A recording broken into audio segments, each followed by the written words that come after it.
No one believed the billionaire's autistic twins could ever be calmed, until a 4-year-old girl, with no degree, no prestige, and no invitation, sat on the marble floor and did the impossible. When Jonathan Whitmore returned to his mansion in Connecticut, he expected chaos. Screaming, broken glass, another failed nanny. But instead, he found something surreal: silence. On the floor, his 6-year-old sons, Caleb and Carter, were calmly playing blocks beside a teenage girl in worn sneakers. Her name was Ava Martinez, the daughter of his place. "Housekeeper, what are you doing in my office?" he barked. Ava didn't flinch. They were having a meltdown. "Your housekeeper asked me to stay with them." 15 renowned therapists had failed.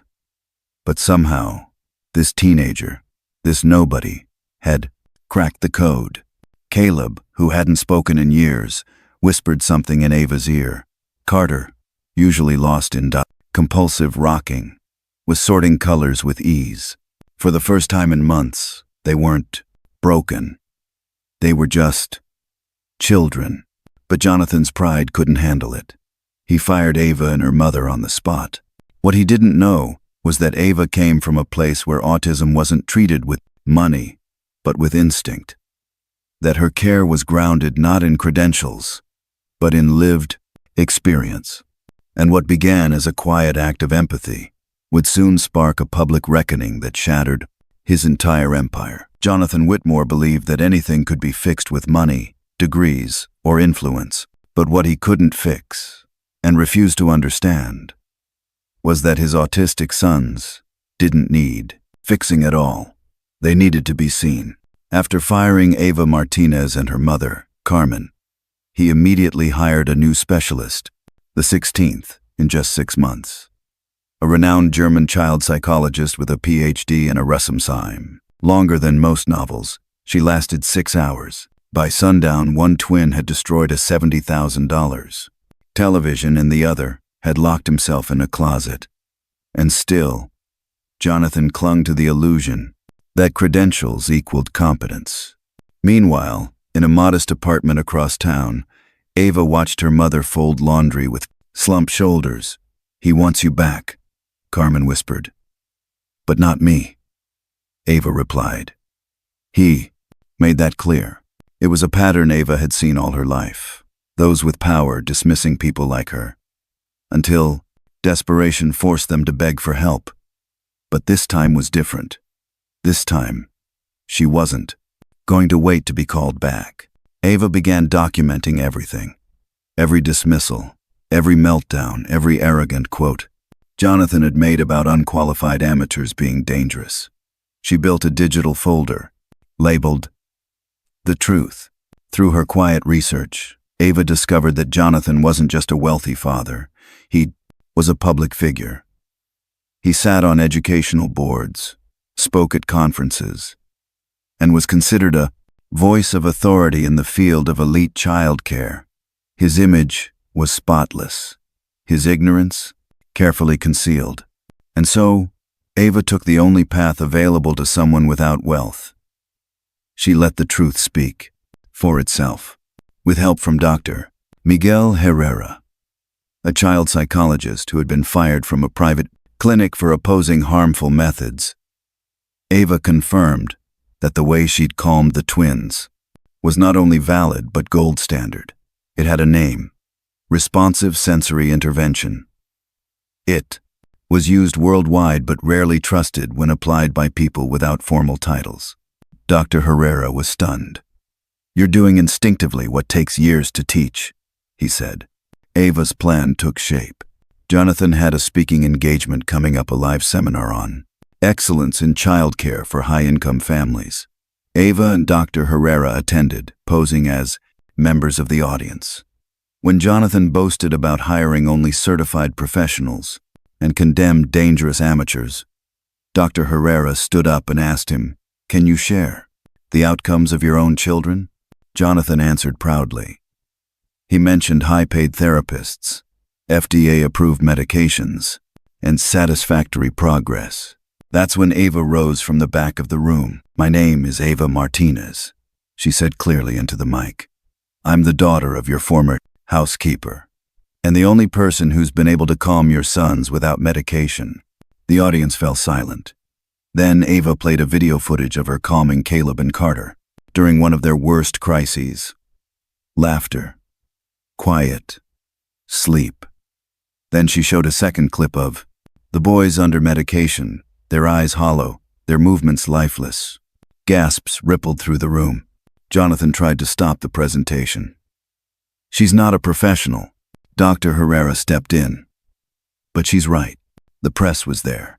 The cameras were rolling. Within hours, the video had gone viral. Within days, Jonathan was under investigation by child protection authorities. 3 months later, he lost custody of his sons. Caleb and Carter were placed with a specialized foster family, but maintained weekly visits. With Carmen and Ava, the only people who had ever understood them. Jonathan, meanwhile, watched his public life collapse. His speaking gigs dried up. His company lost contracts, and the educational boards he sat on quietly removed his name. But Ava, she thrived. Dr. Herrera became her mentor.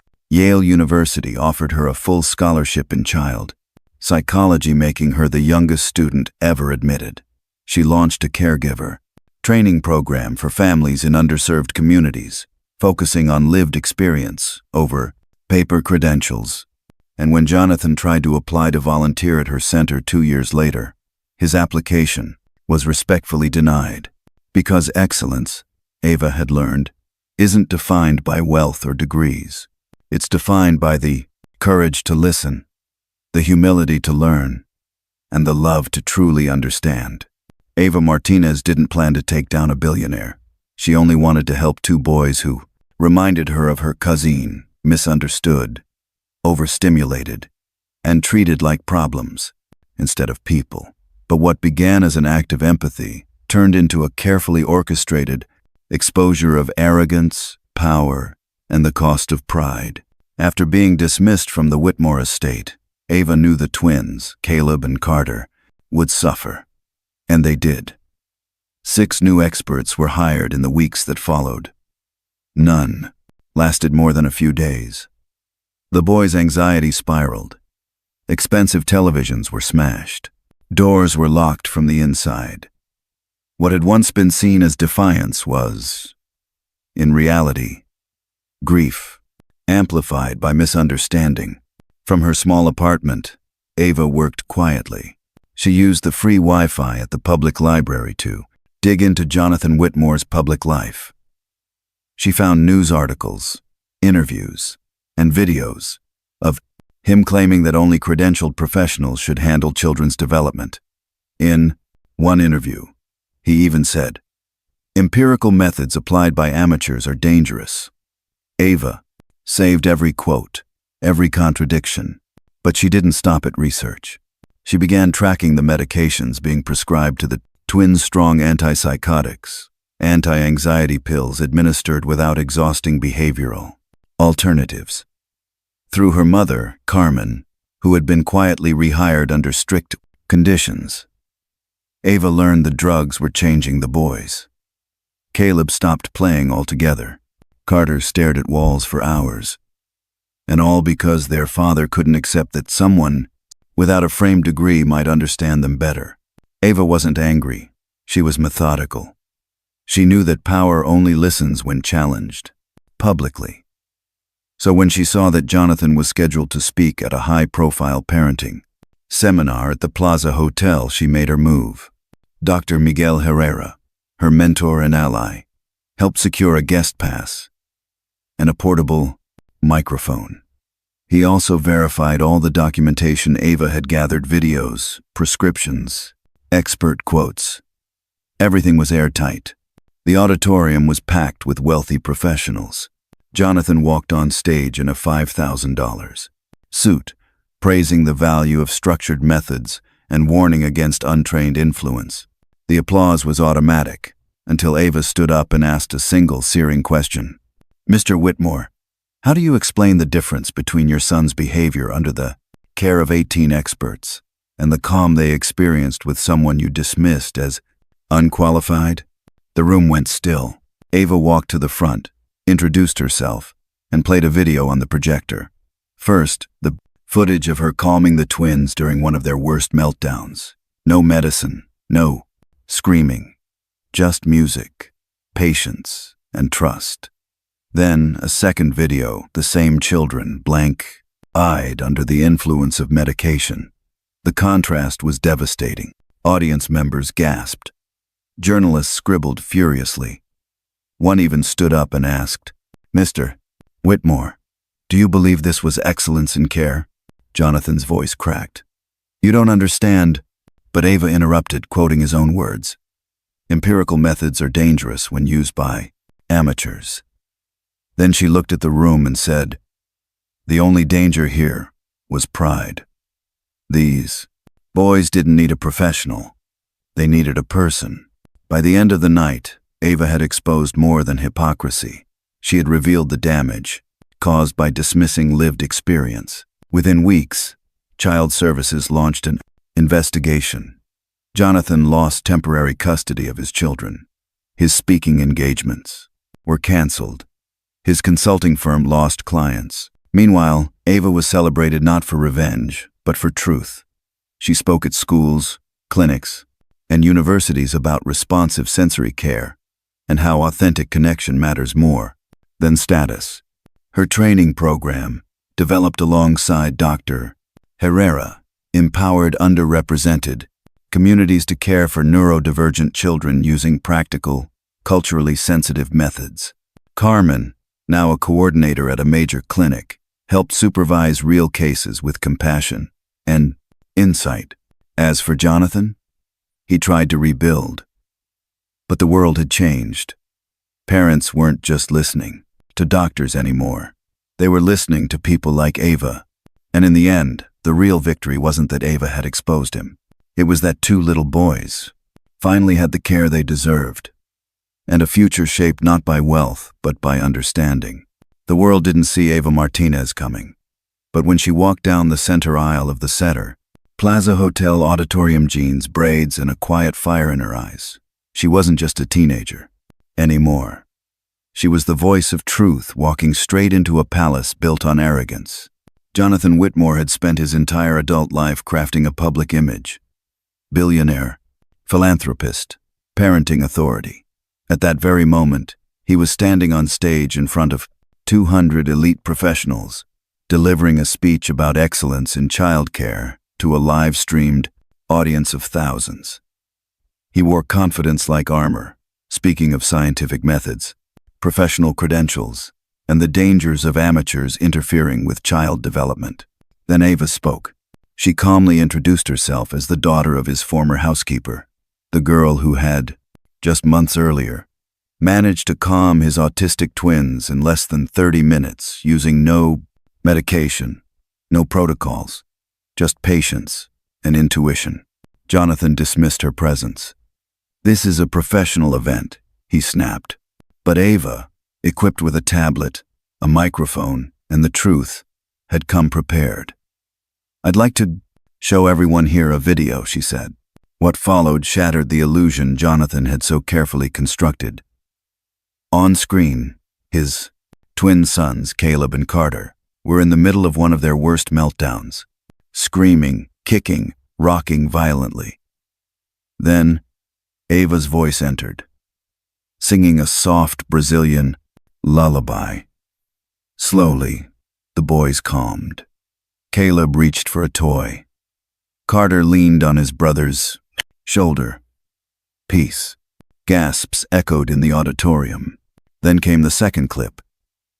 The boys, after being medicated by professionals Jonathan had hired.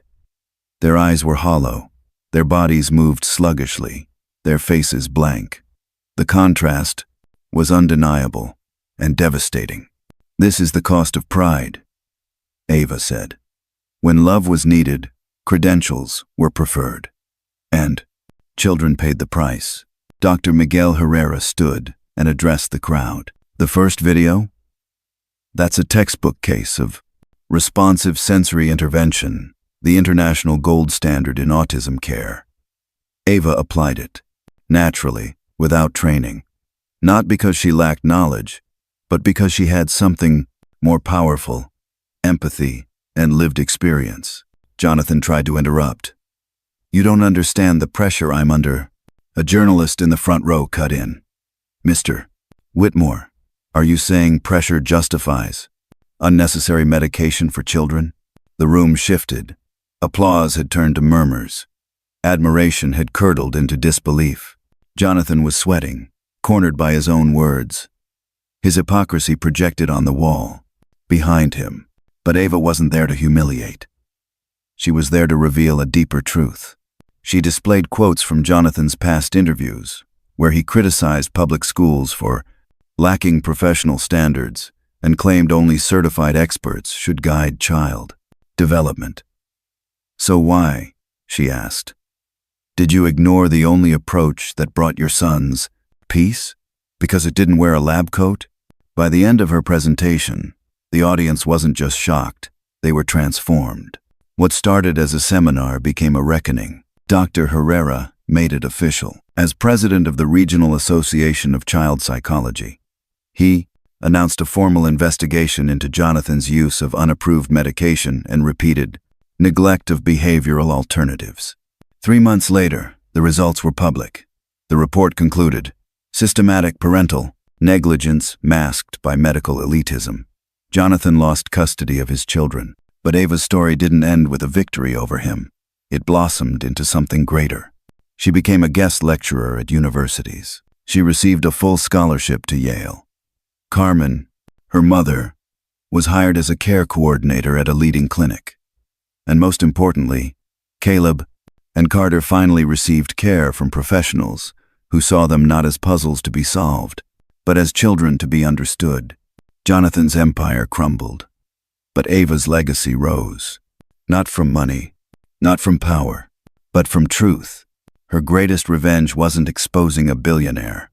It was building a future so rooted in love, and understanding that no one could ever again dismiss her as just the maid's daughter. Jonathan Whitmore had spent decades building his reputation, an empire of polished speeches, philanthropic headlines, and carefully curated images of a devoted father. But no media campaign, no award, no framed degree could save him from what was coming. And it all began with a teenage girl he'd underestimated. 3 months after his public humiliation at the Plaza Hotel, Jonathan's world collapsed in slow, public motion. The Regional Association of Child Psychology released their investigative report, Systematic Parental Negligence Disguised as Medical Elitism. The language was clinical. The consequences were not. Overnight, Jonathan lost temporary custody of his autistic twin sons, Caleb and Carter. Investigations into his use of heavy psychiatric medication, administered against pediatric recommendations, led to widespread outrage. The man who once lectured CEOs and school boards on child development was now a case study in what happens when pride overrules compassion. Caleb and Carter were placed with a foster family specializing in neurodivergent care, but they didn't lose all connection. They continued regular visits with Carmen and Ava Martinez, the two people who had seen them not as burdens or disorders, but as children, longing for connection. Meanwhile, Ava's life was transforming. Video clips of her takedown of Jonathan at the plaza had gone viral, racking up millions of views. But Ava wasn't chasing fame. She was building purpose. With support from Dr. Miguel Herrera, she created a caregiver training program that prioritized lived experience over life credentials. The curriculum was revolutionary. Ava's insights, developed through necessity, not textbooks, were now being taught in clinics and universities. Carmen, her mother, thrived too. She was hired as a care coordinator at a prestigious autism center. Her resume, once dismissed as just housekeeping, now read supervised daily care of complex autism cases. Experience in real-world sensory intervention validated, finally, by those who once looked down on her. As Ava prepared to start her undergraduate degree at Yale on a full scholarship, the youngest student ever admitted. Jonathan tried to rebuild. He hired PR teams. He issued formal apologies. But the damage was done. His consulting firm lost major clients. Parents and educators questioned. If he couldn't protect his own children, how could he guide others? The credibility he had once wielded, like armor, now crumbled under public scrutiny.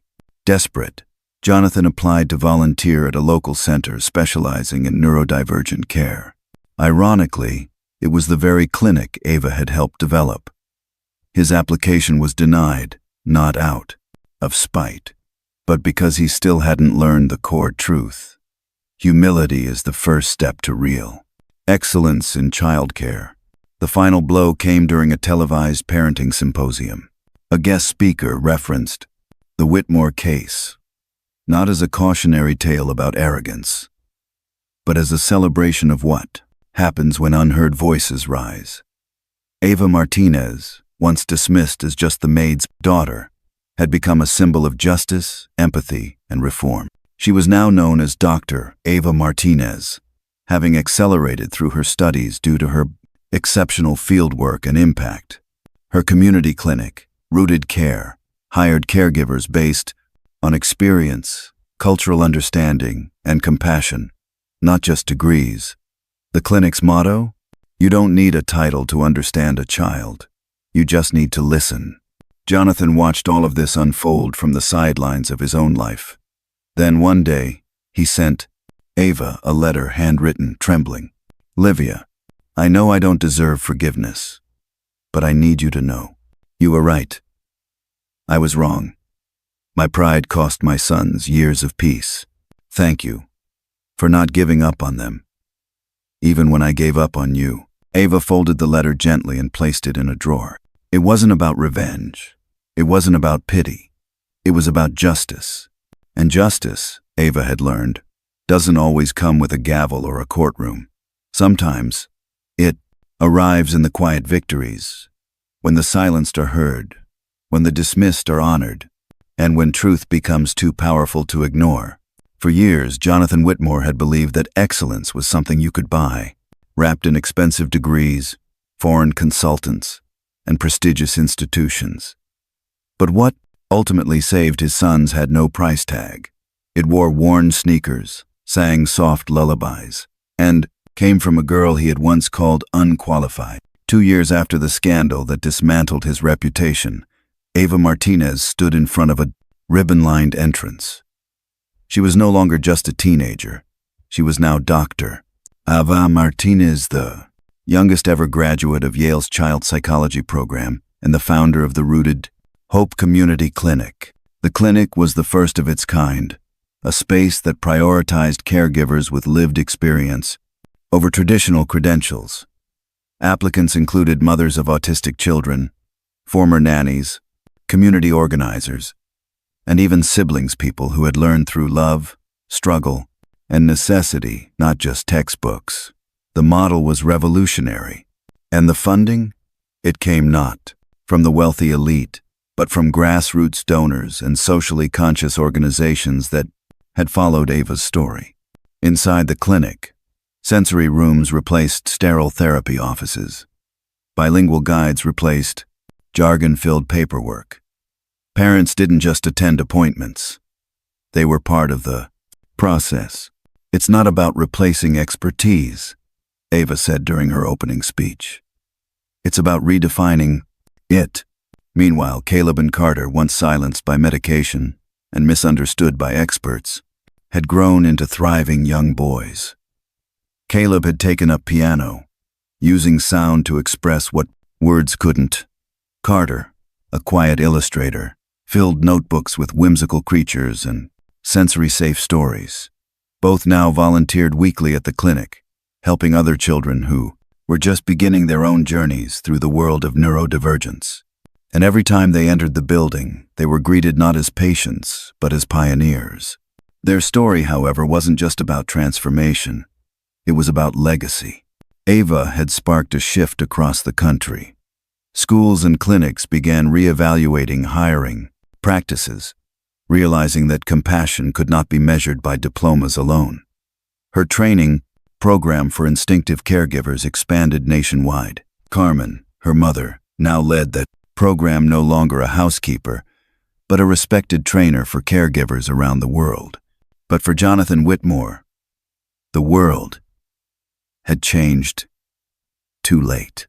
After losing permanent custody of his sons, he disappeared from the public spotlight.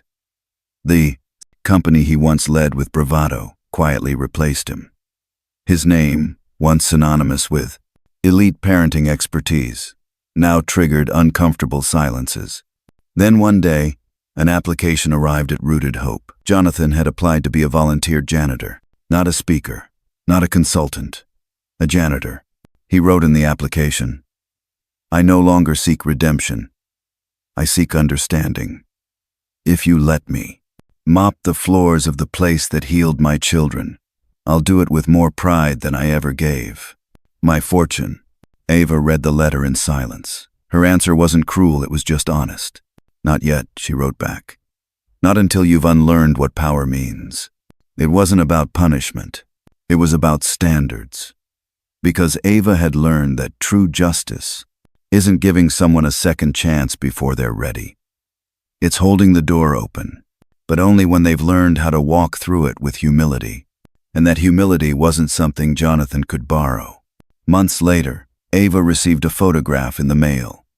No return address. Just an image. Caleb and Carter smiling with a group of children at a public library event, helping teach drawing and music to kids with autism. On the back, a note. "They are thriving, and I finally understand why." Ava tucked the photo into her office wall beside a framed quote she had once spoken to a crowd that didn't believe in her. "Some people are born with diplomas. Others are born with purpose. And purpose, when rooted in love, will always rewrite the future." Justice didn't come to Ava Martinez wrapped in a courtroom verdict or a dramatic confrontation. It came quietly, through healing, through watching two boys once medicated, into silence, now laugh, create, and inspire others. And in the end, that was the most powerful revenge of all. Caleb and Carter, the autistic twins once seen as unmanageable, had blossomed. Caleb, now 10, discovered a gift for music. He spent hours each day composing simple melodies that expressed what words never could. Carter, quieter but deeply observant, filled notebooks with beautiful illustrations. His pictures told stories of dragons who didn't roar but hummed, heroes who didn't fight but listened. Their creativity, once stifled by medication and misdiagnosis, was now nurtured through understanding and freedom. They volunteered every weekend at Rooted Hope, the community clinic Ava had founded. There they mentored other neurodivergent kids, not as patients, but as leaders, for families who walked in scared and exhausted. Caleb and Carter became proof. Your child is not broken. They just need the right language and the right listener. In interviews, Ava never claimed to be a savior. "I didn't fix them," she always said. They were never broken to begin with. Her humility made her message even more powerful. The clinic had become a national model. It was the first center to prioritize lived experience over academic prestige. Caregivers weren't selected for their degrees, but for their ability to see, feel, and understand. Ava's caregiver training curriculum, co-authored with Dr. Miguel Herrera, was adopted by multiple state programs. Carmen, Ava's mother, now trained hundreds of women like herself. Once overlooked, now essential. But perhaps the most symbolic moment came during a televised town hall on education reform. Ava, only 16 at the time, stood before a panel of experts and policymakers. Among them was a once respected advisor, quietly trying to re-enter public life. Jonathan Whitmore. He didn't speak that night. He didn't need to, because the crowd wasn't listening to him anymore. They were listening to her. Ava stood with quiet confidence and said, "We need to stop asking, 'Where did you go to? School?' and start asking, Who did you care for? The room erupted in applause. Not because of her age or background, but because she had become the expert everyone once told her she'd never be. Back at home, Ava kept a small drawer in her office. Inside it was a single folded letter, written in shaky cursive on expensive paper. Ava, I know I don't deserve forgiveness, but thank you for not giving up on my sons when I gave up on you. They are who they are today because you refused to let my pride stand in the way. Jonathan. She never responded, not because she was bitter, but because she didn't need to. The apology wasn't her victory. Her victory was Caleb's laughter during music class. It was Carter's quiet joy as he handed a plus sketchbook to a nervous child. It was seeing her mother finally respected for a lifetime of unrecognized brilliance. And above all, it was proving, once and for all, that true excellence isn't a title, a salary, or a ride sum. It's the courage to listen when no one else does, the heart to keep trying when everyone says, you're not enough, and the strength to build something beautiful in the very place you were once dismissed. Ava Martinez didn't destroy Jonathan Whitmore. She didn't have to. She replaced him, not as a billionaire, but as a name people now trusted when it came to real care. And that, in the end, was the kind of justice no amount of money could buy. 2 years after being dismissed as just the maid's daughter, Ava Martinez stood at the grand opening of Rooted Hope, her groundbreaking community clinic. Nearby, Caleb and Carter, the once silent twins, laughed freely with other children, completely transformed. Jonathan Whitmore, now a man stripped of wealth, custody, and reputation, quietly submitted a volunteer application to Ava's clinic, not for recognition, not for redemption, just to mop the floors. He wrote, I no longer seek forgiveness. I just want to understand. Ava's response was kind, but firm. Not yet. Because healing begins with humility, and you're still learning how to kneel before the truth. Her message wasn't about revenge. It was about redefining justice, not as punishment, but as rebuilding. Not tearing someone down, but lifting others up so high that the past can no longer reach them.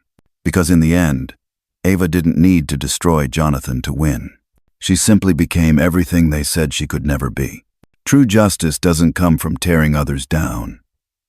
It comes from lifting yourself and others so high that the weight of prejudice, pride, or pain can no longer touch you. Sometimes, the greatest revenge is success rooted in dignity. What about you? Have you ever been underestimated because of where you come from or what people assumed you couldn't do? Share your story in the comments below. We read every one. Don't forget to like, subscribe, and turn on notifications so you never miss a story that proves competence has no uniform, wisdom has no zip code, and sometimes justice wears sneakers.